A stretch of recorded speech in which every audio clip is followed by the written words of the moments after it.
Այսօր երիտասարդներին եմ ուղղում իմ խոսքը, տղաներ ու աղջիկներ, դուք չեք պատկերացնում ձեր պապաներն ու մամաները, ձեր ծնողները ինչքան են զրկել իրանց համով բաներից, լավ բաներից, ձեզ են տվել վերջինը, ձեզ են տվել ամենալավը, որ դուք ուտեք, որ դուք մեծանաք, այսօր մեծացել եք, այսօր աշխատում եք եւ աշխատավարձը ձեր ուրա։ Ձեր հայրը սպասում է, որ մխիթարություն կստանա ձեզանից, պահել մեծացրել է, 20 տարի պահեց,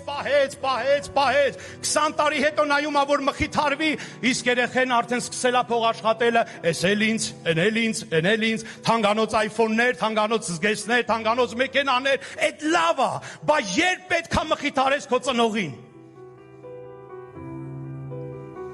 երբ պետք է քո ծնողին ուրախացնես, կոմունալ վարձերը մի ամիս դու բերես տաս, ասես պապ ջան, ես էլ ինձանից, մի օր էլ բերես սառնարանը լցնես ժամանակակից ուտեսներով, այն որ դու թաքուն ուտում ես, այն որ դու թաքուն սենյակում ուտում ես, ֆասթ-ֆուդներում ուտում ես,